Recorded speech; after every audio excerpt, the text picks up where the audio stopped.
Hey, what's up guys? Today in this video, we are going to look at one more component to build in our Storybook library, which is the product filter. So I am taking reference from this HyperUI filter, or rather component called toggle on mobile, select section with toggle on mobile. I think this is a good point for us to work with, because the idea is that as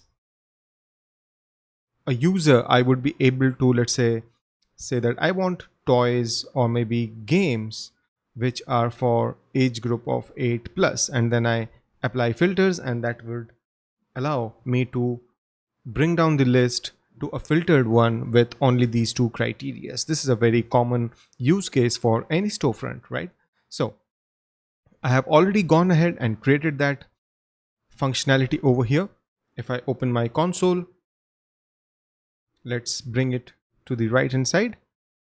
Okay, and now let's see what is happening. So first of all, I am sending the data which allows me to render the same kind of hierarchy in my component. So I have the type here, the type name is type, and the second is age, right? And then I have toys, game, outdoor as the values of that type. Okay, and there is age 3 plus, 8 plus, 12, 16 as the second one. Okay, what I can do over here is select on toy, and let's just say 3 plus, so which will mean that when I look at the filtered items, which is a variable, I can see that I have selected id 1 and id 4. Now obviously the category IDs are going to be unique, they will not repeat for each type. Okay, and you can see the name toy and the name 3 plus is there as well. If I want, I can deselect an item as well and then select something else, for example outdoor 16 plus, and then finally if I see we have toy outdoor 16 plus. So that's what we are trying to see in this video. Let's see how I have created the component inside Storybook, and then in the subsequent video I will implement that inside the storefront as well. So the first thing that we need to do is look at the story which I have created. The story name is product filters stories. Now this will go inside the components ecom list, and I am naming it as product filters. So if I go to my Chrome, I'll see ecom components and then product filters, right? So component ecom, that's the second level, and then the product filters. This is how we define the metadata of a story.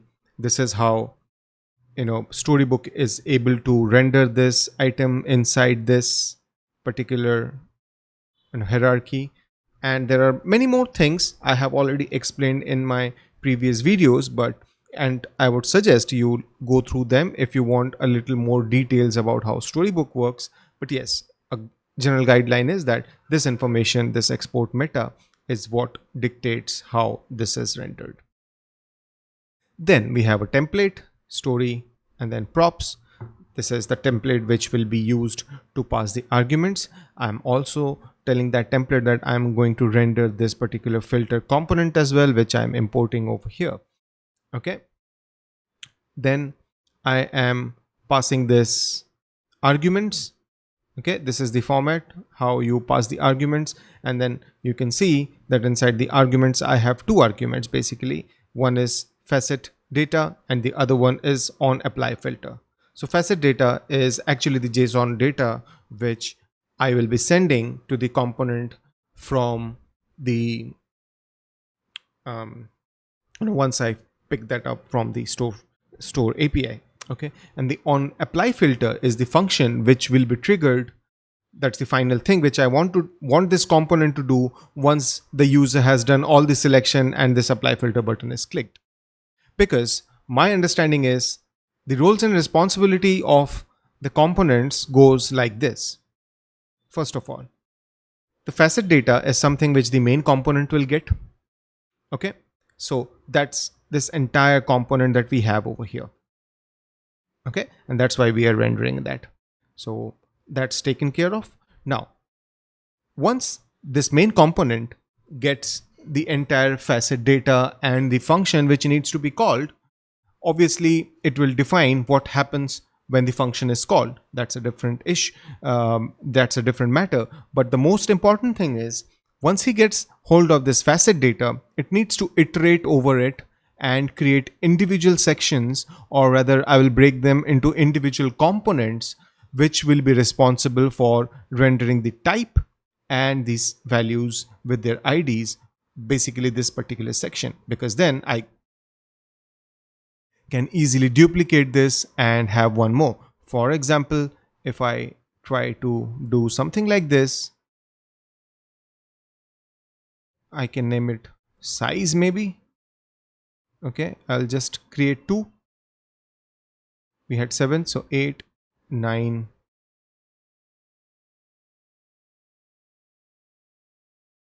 Hit save. It should re-render. And can you see, immediately I get that in the list, right? So this is what we are trying to do. So how is the main component coming over? So let's deep dive. We have the main component, which is product filters.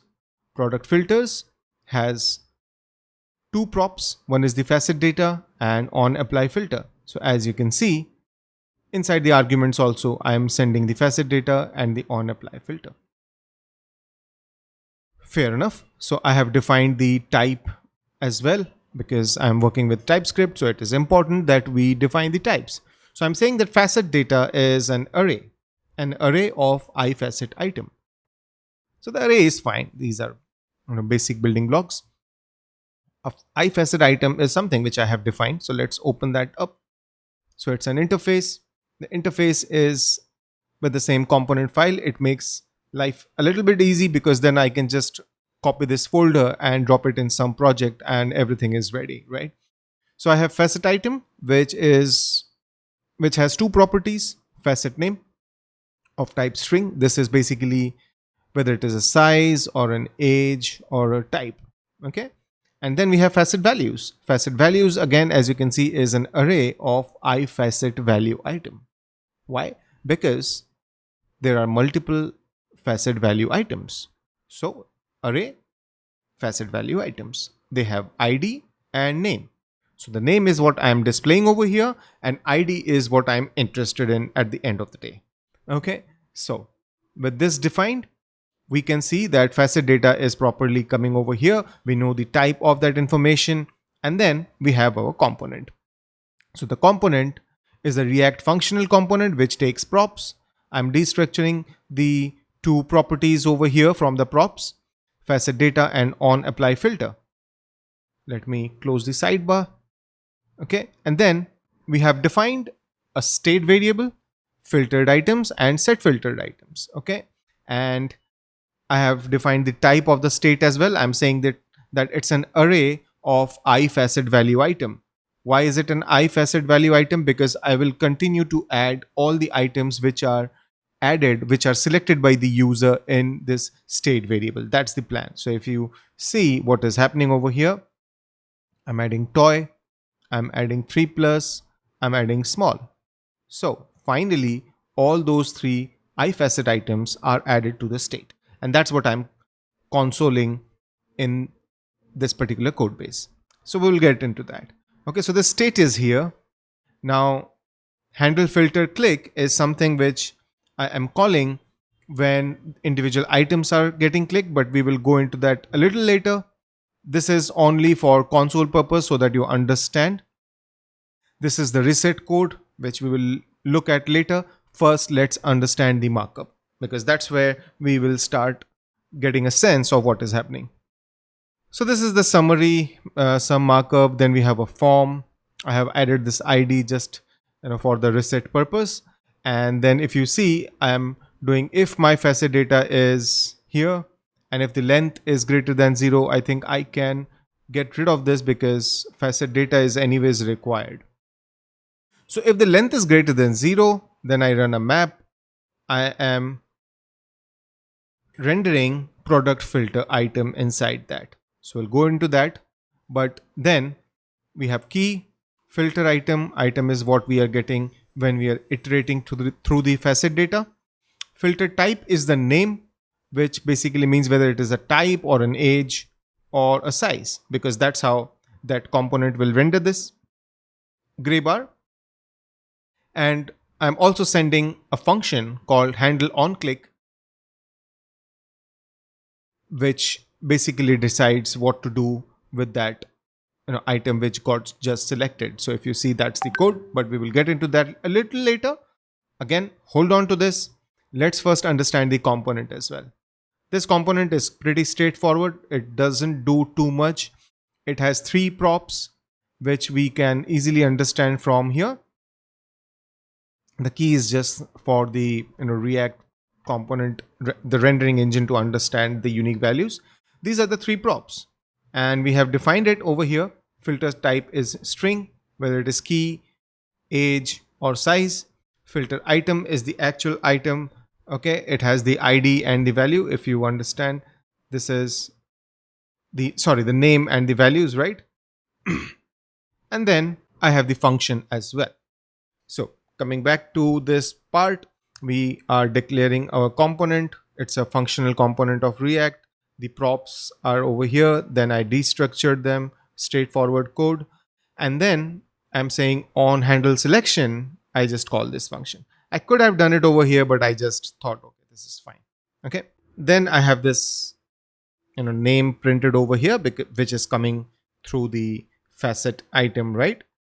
And if you see, once that is done, I'm checking what is the values over here, and then I run a map. So when I'm running the map, what is happening is I'm creating this checkbox, and I'm also creating the label. Checkbox has a unique ID, which is a combination of the value and the filter type.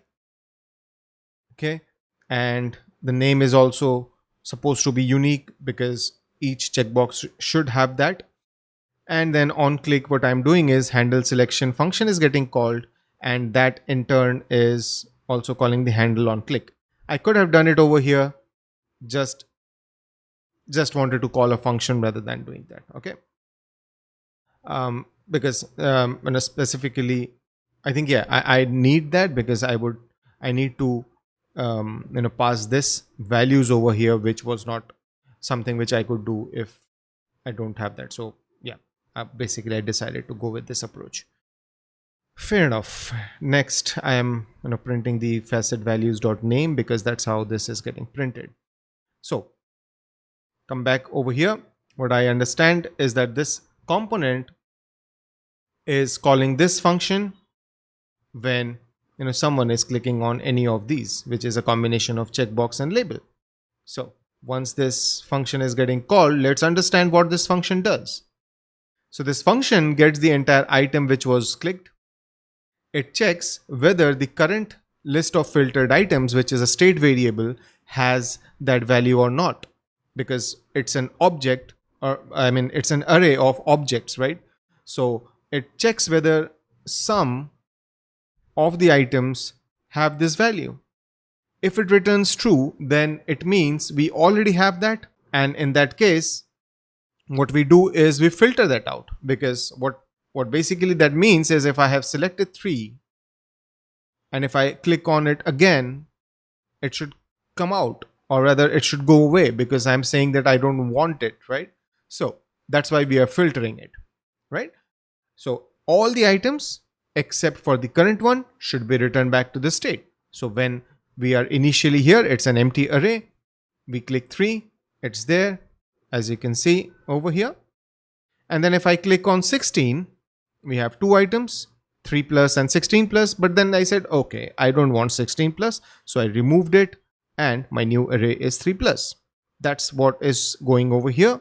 And if the item doesn't exist, then we add it at the end of that selected array. Right? So that's what is happening. This use effect is not actually required. I have added it so that you understand how the values are coming up when the selection is happening. Okay, you can get rid of this obviously. And this is the reset function. What I'm doing over here is a little bit of vanilla JavaScript. I created an array of elements. So array from this query selector all. And once I have all the elements, what I do is I mark all of them checked equals false. And then the set filter items, which is my state variable, is again initialized to an empty array. So that's how the entire reset works. So ta and tab. And then if I click on reset, everything goes back to where it was. And as you can see, the filter items is also an empty array. So yes, that's generally how the code works. A quick recap. I think we have generally covered things. We have our main component. Main component is getting the facet data. This can come from any place, API, GraphQL, whatever it is, right? And it also gives me a function, a function as a prop, which needs to be executed when the final apply filter is clicked. Okay, by the way, I missed one small thing. The reset button calls the handle form reset, and the on click of apply filter calls the on apply filter function, which is coming from the props. Where is it? This one. So which is in this story section, just a function which consoles the data, right? So that two things are over here. So we have all these functions, the state, the handle of individual item, click, then the reset form, right?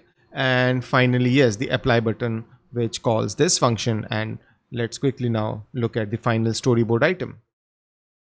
So I want to select toys, 8 plus, medium size. And if I do apply filter, the data which finally we will get from this component is this. So yeah, that's about it, guys. That's how this entire components had been structured. I think this is a good enough way of representing this component. I will now try in the next video to fetch this information which is coming over here through GraphQL, send it to this particular component and render our storefront. So if you like this video, do click on the thumbs up icon and don't forget to subscribe to my channel.